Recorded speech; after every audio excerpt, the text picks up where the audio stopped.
Hey guys, welcome to my channel. We are reading Emily Windsnap and the Ship of Lost Souls. We are on chapter 13. So here we go. Chapter 13. I barely slept on Monday night. When I did, it was accompanied by restless dreams where I was trapped underwater in the darkness, or in an abandoned ship surrounded by dark, prying eyes, all started staring blankly at me. I woke sweating and breathless for the third time in an hour. I checked the clock, 6:15. I turned over in my bed, turned again, pulled my sheets off, put them back on. Nothing was working. Finally, I gave up. I got dressed and crept downstairs. The place was silent. Well, of course it was. Why would anyone else be up about at 6:30 in the morning, except someone was? Not in the house, but outside across the road, sitting on the wooden bench in front of his garden. I guess he was having as much trouble sleeping as I was. More probably. I quietly opened the front door and went outside. Lyle, I called as I crossed the road and went over to him. He glanced up at me, his dark eyes not seeing me for a moment, not realizing anything. His blank, unseeing look reminded me of the second time I saw Luana. He shook himself. Emily, he said, what are you doing up so early? I shrugged. Couldn't sleep. Me neither. Are you okay? I asked, then wanted to kick myself. Of course he wasn't okay. Lyle stood up. Actually, I'm glad you're here, he said. I've been up all night working on this, and I think I'm finally getting somewhere. He waved a hand at the bench. Look, take a seat. I'll just get some coffee and grab my paperwork, and then we can discuss everything. If you're still on board. Of course I am. Should I go and wake up Aaron? Lyle glanced at his watch. Let's let him sleep a bit longer. We can update him later. Plus, there are a few things I've figured out that I'd like to share with you while Aaron is not here. As he went off to get the coffee, I couldn't help a shiver from darting through me. I was probably just cold. The sun hadn't even risen yet, but I had the feeling it wasn't just that. What had Lyle figured out, and what on earth did he need to tell me that he didn't want Aaron to hear? I sipped my coffee, grimacing as I swallowed. I don't think anyone under 30 actually likes coffee at the best of times, and this cupful was so strong it looked like dirt. At least it was warming me up, though. Lyle noticed my face. I can get you a hot chocolate if you prefer. No, I'm fine. I didn't want to hold this conversation up any longer, even if the coffee was starting to give me palpitations. Lyle pulled over and folded up chair and sat down beside the bench. Okay, so as you know, we've seen the ship at high tide. And low tide too, I added. Yes, at slack tide, you know what that is? When the movement stops in between the tides coming in and out, going out. Correct. So the first thing I figured out is that why we've seen it at these times. At first, I thought it was just because the ship had gone down at high tide. But after talking to you yesterday, I realized I was wrong. We're seeing it then because these are the times between. The ship was caught between earth and sea and air. That's what allowed it to become lost to Atlantis. We see it between the tide coming in and going out. And the reason we see it is because we are between human and mer. Lyle wagged a finger to me. Exactly. You're a quick learner. So that explains why Aaron and I could see it when we were there, but what about the fact that the ship seems to be fading? Okay, that's the next thing. With him, Lyle picked up a notebook he brought out with him and flicked through the pages. Here's what I've come up with. The fact that we're seeing the ship means that it's trying to get back. The fact that it's fading means it's means that those on board are giving up. You remember I told you about time working differently in Atlantis? Uh-huh. So remember the day it went missing? Friday was day 1. That means it's now day 5. In Atlantis, they've been gone for more than 6 months already. By the end of today, it could be anything up to a year, even in normal circumstances. That's long enough for at least some of them to start giving up. And Atlantis isn't normal, not even close to normal. Atlantis has special qualities that makes you forget you ever lived anywhere else, makes you want to stay there forever. And it's like a kind of paradise, and it works like a magnet, keeping you happy and content, smoothing the passage until the 6 days are up, when it's all over and you're never coming back. Exactly. I thought for a moment, so by the end of tomorrow, that's it, game over. Lyle nodded. That's how it works. So what can we do? I asked. Are we giving up? No, never, not while there's still a chance, he replied with such force he almost sounded angry. Okay, go on, I said carefully. Lyle ran a hand through his hair. Okay, so you remember yesterday I told you how some folks believe that there is a portal between the two worlds? You said that was why we were seeing the ship? Yes, but this portal isn't just about seeing the ship in some quarters. Were whispers and rumors about the possibility of moving between the two worlds. No one has any proof that this can be done, but there are stories. And what do the stories say? It's very rare that this portal can open, and most believe it is only a myth anyway. Lyle went on, but if it's true, I think we have a chance. That's wonderful, I said. He frowned. Well, yes, I'm going to try it, but I don't know if it will work. Why not? Okay, this is about being between two states. The ship has pulled down between earth and sea, and it is now stuck between this world and the next. So it was in two in-between states when it disappeared. Do you realize how significant that is? I think so. Well, the stories say that if you can double the number of between states that took the ship, the boat will appear again. If it is no longer trying to get back, then you can find a key creating a bridge between the two worlds. Double the between states. So you mean we need 4 of them and we can reach the ship? That is what the story says, and if they are true, the chances of this being achieved are so slim, it's no wonder that most believe the stories are myths with no foundation. But I'm determined to try. While there's hope, I'm not giving up. Okay, we need 4 states, I mused. Well, first there's us being semester. Correct, that's 1. And then there's the fact that we see the ship at slack tide when the ocean is between movements, in and out. That's 2. Which is enough to see it, Lyle agreed. We need 2 more to reach it. I thought as hard as I could. What else was there? I shook my head. I can't think of any more. Lyle flicked through the book and opened it on a page where times a number written tightly together in columns. I leaned in and looked. What's that? I asked. Tide tables. Lyle ran a finger down the page. He stopped at Sunday's date. Look. See, these were the times of the high tide on Sunday, and yesterday too. This is when the ship was visible. I read the figures. They tallied with when I'd seen it. Okay, I said, but what? Look here. Lyle pointed at today's date. High tide had passed about half an hour ago. Today's low tide would be at 12:18, the next high tide at 6:20 p.m. So that's when we should see it today, I said. Yes, if they are still trying to get back.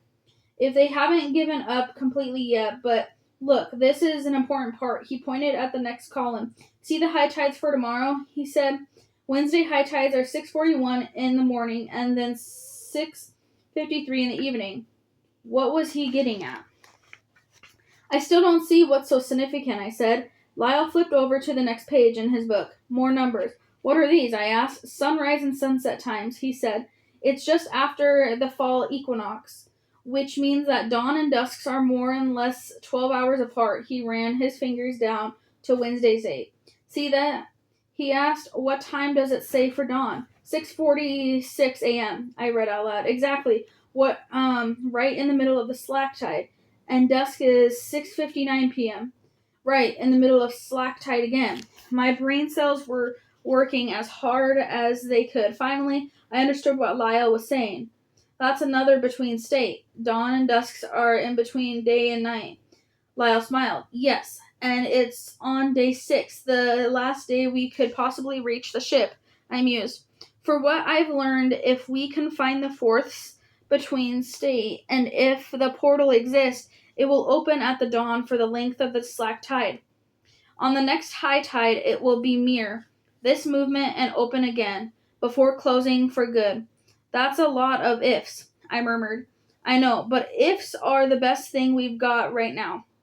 So, what's the fourth between state? I asked. Lyle shook his head. I can't think of one.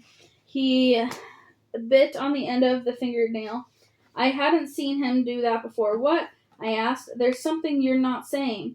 No, there isn't, he said quickly. I'm not. I can't.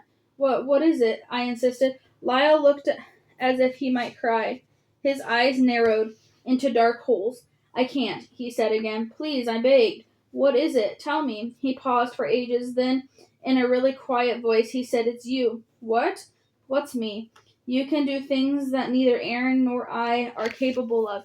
You experience a ship more strongly than Aaron did. You saw Luena when Aaron didn't. More important than that, she saw you. I wish it were me, and we'll figure something out because I'm not going to let you use it. But Emily, you have one more between quality. Really? What is it? Lyle smiled sadly. He looked as if he disappeared somewhere miles away. It wasn't until I watched the two of you walk around last night that I realized what it was. What? What is it? Lyle held eyes with his and said, You are between like and love. I gasped at him. I don't know what I had been expecting him to say, but it certainly wasn't that. I'm what? I could see it. You're teetering between the two states. You probably won't be for much longer, but you are now. But, I spluttered. I mean, what about Aaron? Isn't he the same? Lyle paused for a moment, then shook his head. No, he said simply, Aaron is not the same. I wanted to ask him more. At least half of me did. The other half didn't really want to know. On top of the way Aaron had been responding to some of the things I've said this week, it was obvious what he meant. Aaron was nowhere near loving me, never minding halfway there. Just then, with perfect timing, I heard someone calling across to us. I looked up. Aaron, he made his way over the road. There you are, he said, closing the gate behind himself and joining us in Lyle's garden. I guess you couldn't sleep either? I said. I couldn't speak. I could barely look at him. My cheeks burned as if they were a fire right in front of my face.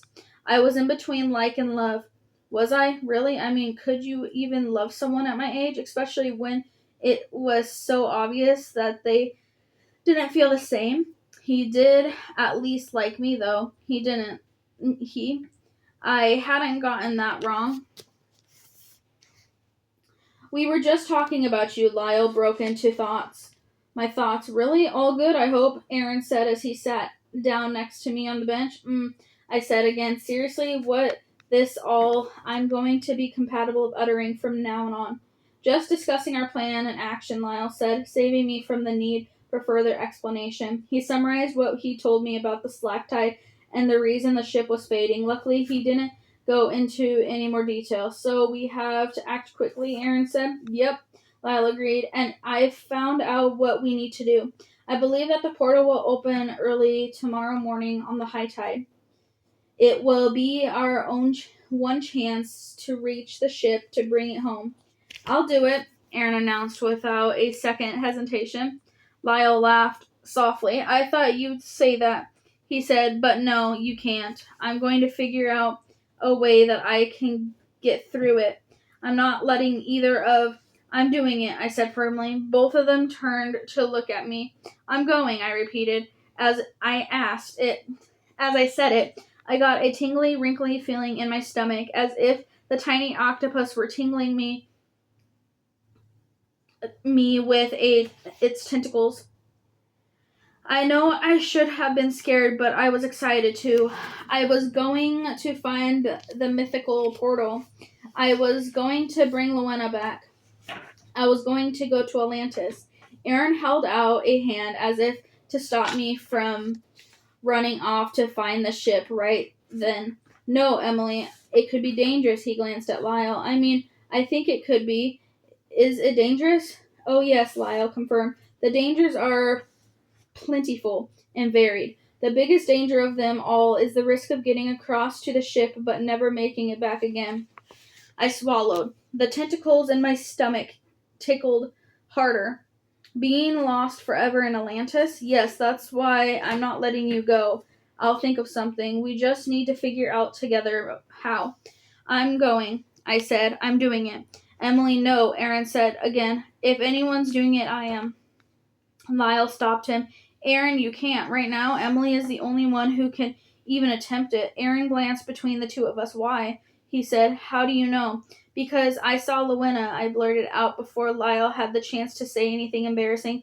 Because I saw the ship more clearly. Guys, you know it's true. I'm the best hope of bringing Luena home. I looked from Aaron to Lyle. I'm the only hope. Lyle dropped his head. He knew it was true. Aaron let out a hard breath. I'll go with you all the way to the portal, he said. I'll stay with you till you get across. I'll do everything I can to keep you from danger, okay? That's the deal. I felt myself melt. I didn't care if he didn't feel the same way as me. At least he wanted to look after me. He was so sweet. He made me wait. He was making my feelings stronger. I couldn't let that happen. What if I stopped between feelings? What if he's being so nice tipped the scale from like into love? Aaron, don't be so sappy. I snapped my words, no reflecting my feelings at all. I'll be fine. Lyle caught my eye. He knew what I was doing. Emily, if you're absolutely determined, I am. Well, then we'll all do everything we can to keep you from harm, he said. But you need to think carefully about this. I can't ask it of you. I won't. It's not right, for you're not asking it for me, I interrupted. I'm telling you, I'm doing it. I want to. I need to. I wasn't going to spell it out for Lyle, but I had to do this for myself almost as much as for him. It wasn't only that I seemed to be completely incapable of resisting an adventure.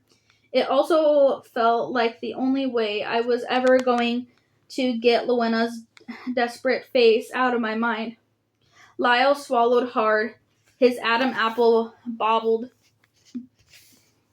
up and down a couple of times before he spoke again. Thank you, he said hoarsely. He reached awkwardly for my hand and squeezed it. I didn't know what to say. I wasn't sure I'd be able to speak again, so it didn't really matter. A moment later, Lyle checked his watch and stood up. It's almost breakfast time, he said. You better get going. Shall we meet later? Aaron asked. Yes. He pulled a piece of paper out of his back pocket and folded it and said, You've got races and relays with Shiprock this morning and knowledge and nets as a harbor this afternoon. How about you hang around the harbor bay after that? I'll tell your teacher I've got a special assignment for that only semi-misters can do, which isn't really very far from the truth, I pointed out. Look, are you sure about this? I don't want to. Please, I said, stopping him. You couldn't keep me from doing this, even if you tried, I said. We'll be fine, all of us. I'm going to bring Luena home. We'll see you later, Aaron said. Lyle waved as we got up. Thank you again, he whispered. I smiled. No problem. And with that, we turned away and headed back across the road to join the others for breakfast. Aaron's fingers found mine and held his hand tightly. How do you feel? He asked. Fine, honestly, I'm cool, I said. I wasn't going to let him see or he'd try to stop me, but the thought of what lay ahead was turning my insides to jelly. I mean, of course, I could hardly wait to get going. Magical adventures were pretty much my favorite things. But if I thought about it too much, which I was trying not to do, it was kind of ridiculously scary and dangerous as well. Wonder what's for breakfast, Aaron said. My tummy's rumbling. Yeah, mine too, I said. And it was true. My stomach was turning around in so many circles. It felt like a tangled knot, fishing net, but it had nothing to do with being hungry. And that is the end of chapter 13, guys. Chapter 14. Hey, what do you think of this? Mandy lifted the net she'd been working on and put it over her head. It's my new shower cap. How does it look? I laughed. I don't think you'll be starting a new fashion trend. I held mine out in front of me. What about mine? I'm thinking I could use it as a bag. Mandy studied my netting. As long as you don't mind losing everything you put in it, she said, placing her arm through one of the holes. Okay, so maybe we're not the best net makers in the world, I admitted. Aaron and I told Mandy and Shauna everything earlier, and it was good to laugh to do something different. Take my mind off of things for a bit. Okay, 8th graders, Miss Platt called as she looked around at our dismissal efforts. I think we've all learned about as much as we are ever going to learn about making fishnets. She turned to Lyle, who was helping Tom and Maggie finish up their nets. Lyle, I think it's safe to say there won't be too much competition in the net making industry for the time being. Lyle stood up and smiled and as he looked around at us. You've all done a great job, he said. Now, then, how about some volunteers to help put things away? Miss Platt asked. A couple of girls put their hands up. Miss Platt nodded at them. Evie and Amanda, thank you. Could you fetch the boxes from the top of the beach and help put all the nets back in? Please grab a friend each to help take the boxes back up to the house. Lyle looked around the group. I could do with some more volunteers to help me attach some ropes back into the jetties. He looked over at me and made a this is where you volunteer kind of face at me. Maybe a couple of good swimmers? I'll do it, I blurted out before anyone else could. Aaron quickly stuck his hand in the air. I'll help. Great, Lyle beckoned us over. The rest of you can head back with Miss Platt. Hope you have a good afternoon. They've had a lovely afternoon, Miss Platt replied. What do we say, children? As the class shouted thank yous to Lyle, Aaron and I made our way to the end of the jetty. We waited for the others to leave with the nets and boxes. Once they were gone, Lyle came over. All right, he said. Let me tell you the plan. Aaron and I huddled in close as Lyle spoke. I've done some more research, he said. I've come up with the 3 reasons a ship might not be able to escape Atlantis, even if any of its crew or passengers know the routine as Luena does. The chances of happening at all are so remote as to be almost non-existent. But the fact that Luena is a skilled navigator and that we've seen the ship makes me think that there is a tiny possibility that they are trying. Go on, Aaron said. What are the 3 reasons? 1. There's already dead, and it's too late. His words made my insides jump like a flying fish. Before I could say anything, he went on. But it can't be that, or we wouldn't have seen the ship at all. Okay, what are the others? I asked. 2 is that they're still alive, but there's something wrong in the ship that's preventing it from coming back. A thorn sail? I said, could that be? Lyle shook his head. It's not quite enough. That might be part of it, but it would have to be something to do with the engineering of the ship, something that makes it impossible to drive at all, let alone navigate the treacherous path back from Atlantis. If it is this one, we've got 1 more day to fix it. So what's the 3rd? Aaron asked. Trying to take something of Atlantis with you. What kind of thing? I asked. Lyle shrugged. I don't know. Could it be a Minto or some sort? It might even be something that's been... What the heck? That's been picked up in Atlantis and brought onto the boat by accident.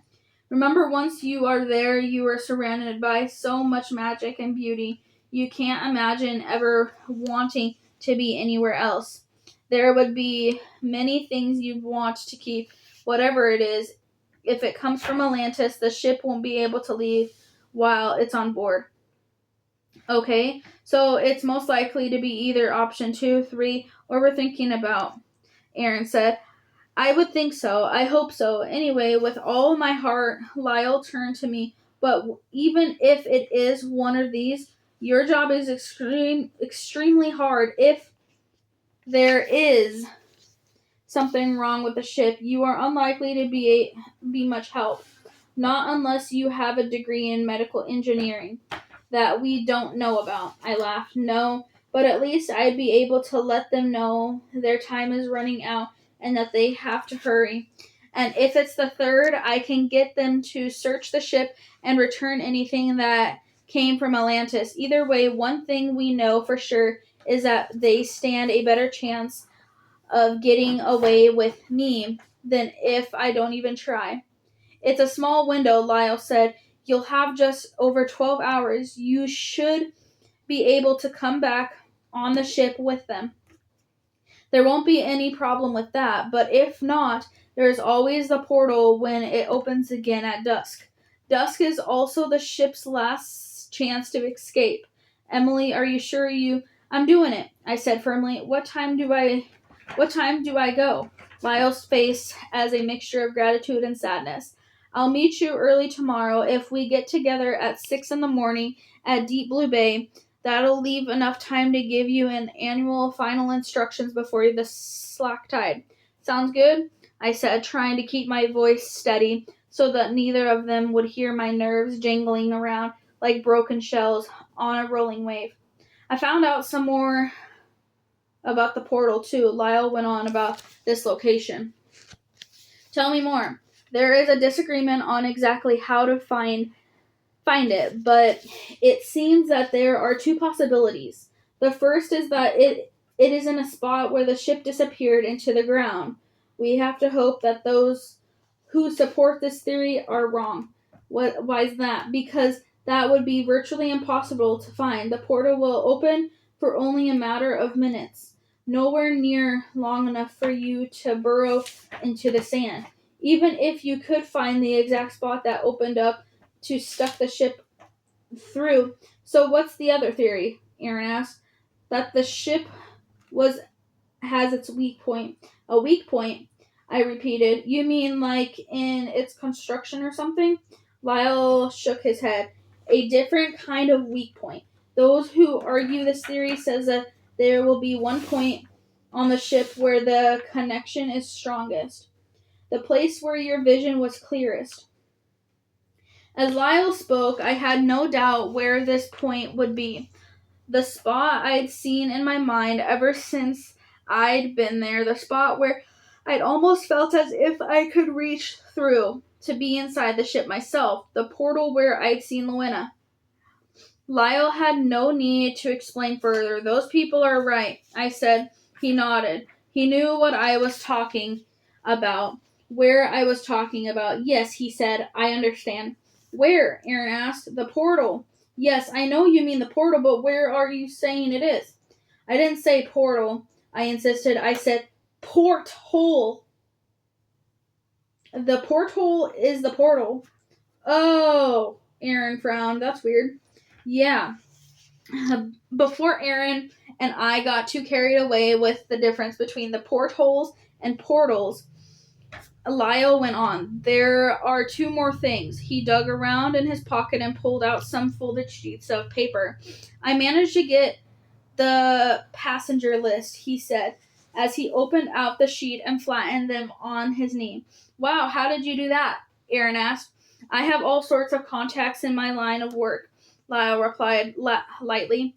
Then he passed me the paper. There were random mix of photos and text. There were 6 members of the crew and 12 passengers, he went on. I've got photos of them all for you. Try to memorize their faces before you go. It'll help you find them more quickly once you get there. If I get there, there are way more photos than that, Aaron said. I know, the rest are of their families. Why do you need photos of their families? I asked. You don't. They do. The photos will help them to remember. Remember their families? Aaron asked. Surely. They won't have forgotten them in 5 days. It's not 5 days for them. It's been 6 months, Lyle reminded him. And by the time Emily gets to them, it will be even more than that. And it's not just about the length of time. It's about the magic that Atlantis exerts. It makes you forget. It forces thoughts into your old life out of your mind. Makes you believe that Atlantis is all you want, all you've ever known. So the photos are to remind them of their old lives, I said. Their real lives? Lyle corrected me. You can tell them all you like about what they wouldn't believe you until they feel it for themselves. It has to be something that they can hold or see. The photos are essential. He reached into his pocket again. This time he brought out a mini snow globe. He passed the globe to me. The flakes twinkled and fell as he held it out. As they landed, I could see why he'd given it to me. Inside, it was a photo, the same as the one at Lyle's house, Luana and him, together, smiling at their wedding day. I took the snow globe from him. He didn't need to explain what that was for. Luana will remember you, Aaron said. I thought about her eyes, her desperation. She does remember you, I added. Before Lyle could reply, we heard shouting behind us and all turned to look. Some of the kids from Brightport were coming back down to the harbor. We better getting back, Aaron said. Lyle stopped us. Emily, one final thing. You must remember that you are not immune to the powers and magic of Atlantis. Although you'll be there for only 12 hours, even that will be long enough for you to start forgetting why you are there, or even where you have come from. You will start to forget almost as soon as you arrive. You have to stay strong. At that, Aaron pulled up his sleeves and started fiddling with a chain in his wrist. I'd seen it before. He told me his dad had given it to him before he died. Aaron took it off. Hold out your hand, he said to me. As I did, he closed the chain around my wrist and shut the clasp firmly. This will remind you of me and of home, he said. Stop being so nice. Stop. Don't. You won't make me. Okay. What, you better go. Lyle broke into my thoughts. Go and join the others. Look like it's free time. I glanced behind me to see my classmates running down into the water edge in shorts and t-shirts. For a brief second, I envied their innocence, their ignorance of all this. What will we tell Miss Platt tomorrow, Aaron asked. Just say I'm spending the day with Shiprock, I suggested. I don't want to lie to your teachers, Lyle said. Then don't, Aaron suggested. I will. Mandy and I will work it out. Lyle held his hands up in a mini surrender. Okay, look, I'll leave that side of it to you. It's covered, I said firmly before he tried to talk me out of it again. We started heading back up the beach. See you tomorrow, I said to Lyle as we parted company at the top. I can't thank you enough, Lyle replied, and with that he turned away. A moment later he was gone. We watched him walk away. Come on, Aaron said. Let's join the rest of the class and pretend for a bit that none of this is happening. What do you say? As I looked over, I could see Mandy had come down with the others. She waved over at us. Maybe we could go and get Shauna too. The four of us could hang out and play in the water for a while. Before the sun set, an evening of fun and hanging out with my friends, of forgetting about ships and lost people of Atlantis and all of it. I think that sounds like a plan, I said. I said, taking off my shoes and starting to run. Race you. It's amazing how quickly 6 o'clock in the morning can come. Once we'd filled Mandy and Shauna in on everything, Aaron and I spent all evening with them, playing in the water, chasing and racing and diving and laughing together. The others laughed and smiled a lot. I did the same, but on the side, I was busy wondering if this was the last evening I would ever have like this. Not just with them, with everyone. I thought about Mom and Dad as far as they were concerned. I was on the nice little geography field trip. What if I never came home? What if I never saw them again? What if... No, I couldn't think like that. If I did, I would never go. And I had to. I owed it to all the people stuck on Atlantis on Prosperous too. I'd spent all night reading about them and trying to memorize their faces, and now after a few restless hours sleep, it was Wednesday morning, and we were heading down to the ocean in the semi-darkness. Hey, stop it, Aaron scolded me. What? Thinking. I can hear you, you know. You can? Aaron slugged an arm into my shoulder. Relax. I don't mean literally. I just mean I can imagine what you're thinking. You're going to be great. Everything will be fine. Hey guys, Mandy was running down to the road towards us. I pulled away from Aaron. What are you doing? It's really early, I said as Mandy caught up to us. I've come to wish you good luck. She shifted from foot to foot. Take care of yourself, she said.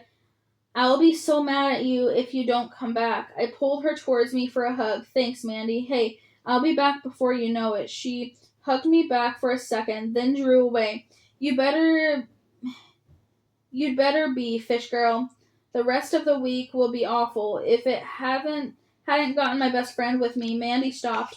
I mean, I didn't mean, she stumbled. I know you've got other best friends. I just meant... I stopped her. I know, I said. You're one of my best friends, too. Mandy made a weird scowl, which I guess was an attempt to hide a smile. Cool, okay, she said, shoving her hands in her pockets. I'll let you go. See you tonight, huh? You bet, I told her. Aaron and I walked down to Deep Blue Bay in silence. There were many words that could fill a big question mark we were walking into. Lyle was already there, so was Shauna, her tail flipping nervously from side to side, so much that she almost dancing in the surface of the water. I wasn't going to let you go do something like this dangerous without coming to see you off, she said. We dropped into the water to join her. As my feet fizzled and tingled and my tail formed, I glanced at Lyle. His body had done the same thing. It was weird seeing him as a merman. It reminded me how little we knew about him, about this place, about any of this. A fleeting dart of fear stabbed through my body. What was I doing? Last chance to change your mind, Lyle said, as if I uttered my thoughts out loud. I pictured Luna, pictured the ship, and even thought it made me feel a little guilty of it to think of it. I realized I was excited about my adventure, terrified, yes, that too, of course, but I couldn't help it. Just part of me was buzzing with adrenaline at the thought of visiting such a magical and mysterious place as Atlantis. I'm not changing my mind, I said firmly. Lyle nodded. You've got everything? Yes, I said. I had the papers and the snow globe Lyle had given me in one of Miss Platt's waterproof bags. And you've got my chain, Aaron checked. I held up my wrist to show him that too. Okay, let's go, said Lyle. I'll swim out to the edge of the bay with you. We swam away from the island together, out of the bay, out towards the channel, towards the slack tide, and dawn, the ship, towards Atlantis. Chapter 15.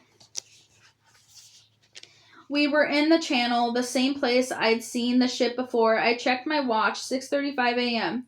We had 6 minutes till high tide.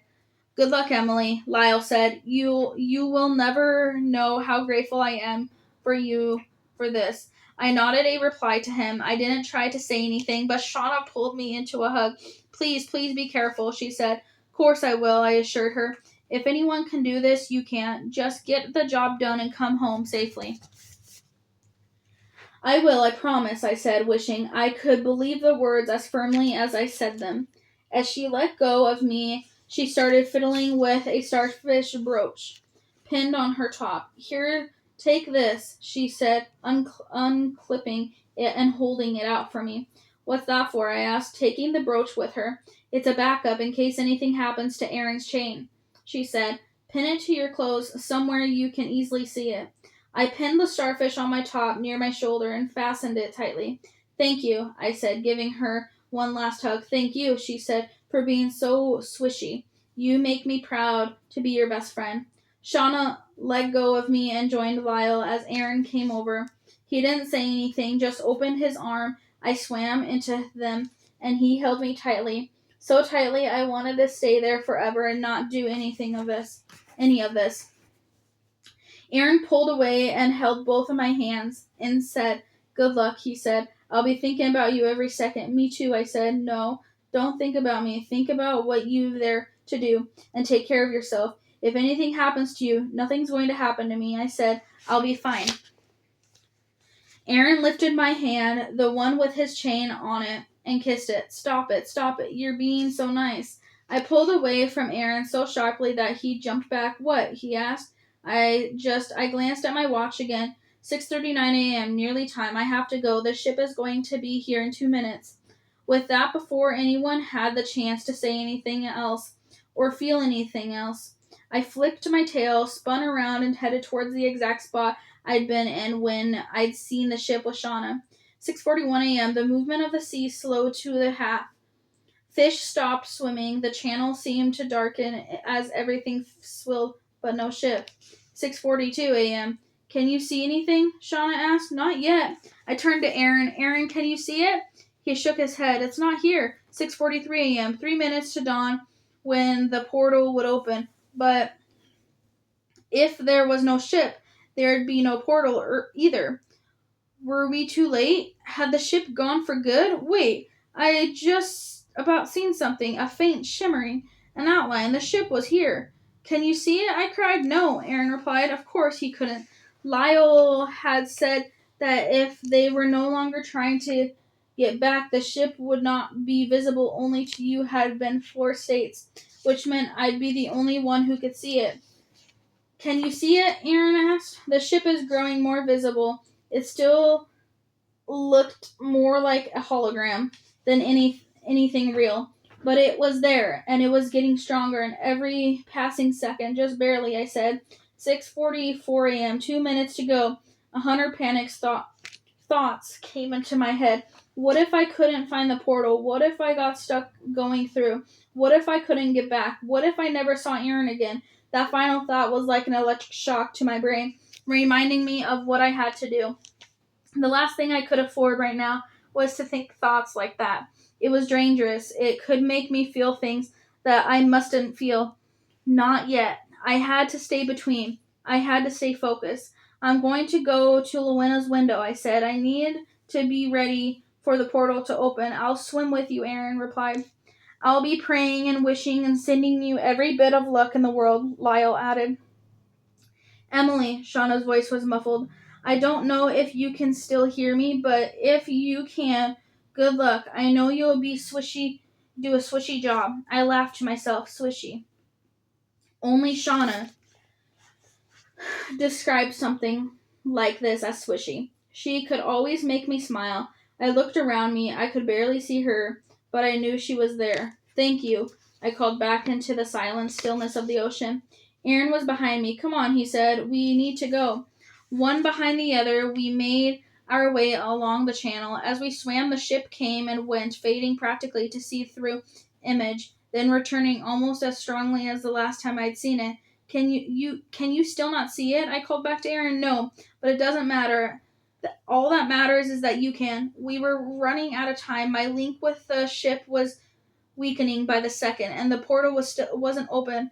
I checked my watch as we swam along the side of the ship's hull. 6:45 a.m. 1 more minute.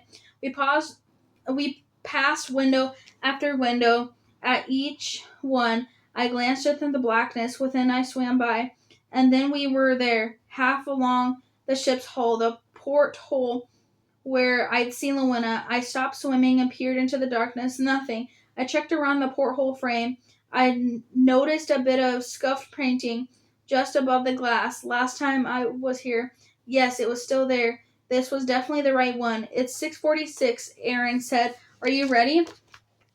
My heart thumped like a ship's engine. "I think so."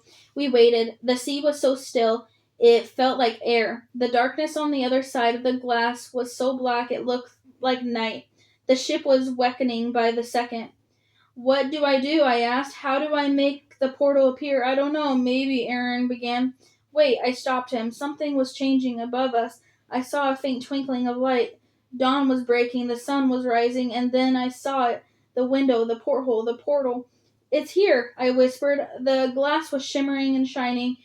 First a deep purple, then blue, then mauve, pink, yellow, green. The porthole was exploding with colors. It was as if the fireworks display were going on behind it. You need to go, Aaron said, before it's too late. We don't know how long you've got. He was right. I flicked my tail and slithered over to the porthole. As I swam towards the colors, my fear disappeared. As the glass of the porthole melted away, so did my worries. All that was there was color, light, and space just large enough to swim through. Not only that, but it was space I wanted to swim through. Wow, space just large enough to swim through. Not only that, but it was space I wanted to swim through. It was as if I craved it, as if I needed it. It reminded me of the first time I'd gone into the water during the school swimming lesson. It was the same sensation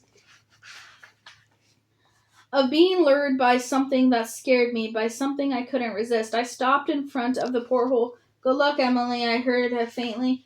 I turned to say goodbye to Aaron, but he was already starting to vanish.